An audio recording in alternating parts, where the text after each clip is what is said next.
Hi church, happy Friday. It's Pastor Jen and Jacob here coming to you from windy Florida, where we have been all week for a UCC conference for senior ministers. And we just wanted to film a quick devotional and talk with you about some of the things and reflections that we've been talking about, thinking about this week.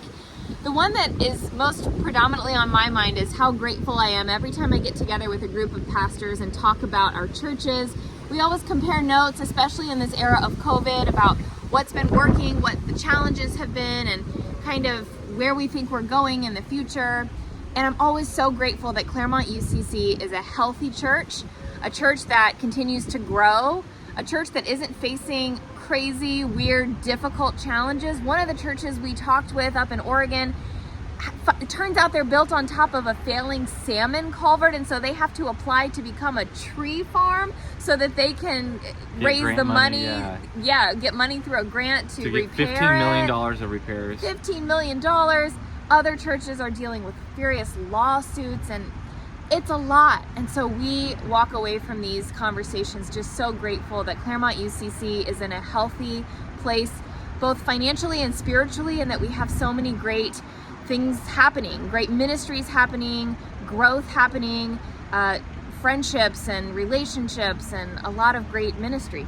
Something that I took away from the conference was thinking about how, on the one hand, we're still dealing with the trauma and the hardships of the COVID era. It's been 2.5 years, almost 3 years, and it's going to take 2.5 to 3 years just for us as a community and as a nation to process what we went through and to think about how we come out of the COVID era or what's next for the future. I think it's important to recognize that we're dealing with that trauma and those challenges, and so we can't just forget about them or move past them. At the same time, though, that we do kind of need to have a little bit of the memory of a goldfish and to just say we can't be caught up entirely. We need to deal with our trauma, but we can't be caught up entirely on what things look like pre-COVID or what we did pre-COVID or even what we were doing through COVID, but to think about what's happening in this present moment. What are the opportunities we have right now?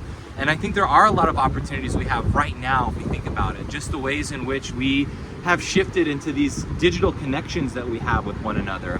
And what are ways that we can deepen those, freshen those, make them even more alive.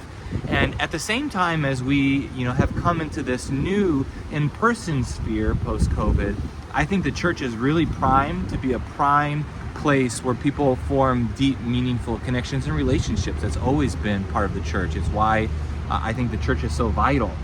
And I think we're really positioned to say, okay, right now, how can we really form deep connections with one another? And I love seeing that happen in our various fellowship groups and with these PIC events that are coming up that you're going to read more about in today's email. So I think it's good to just think about what are the opportunities we have right now in the present moment. That's great. That's a great thought for a Friday. Yeah, well, we can't wait to be with you on Sunday. That's right. So we hope that your weekend is off to a great start and that God is touching you in all kinds of wonderful ways in your personal life and in your spiritual life. And we will worship with you in a couple days. See you soon.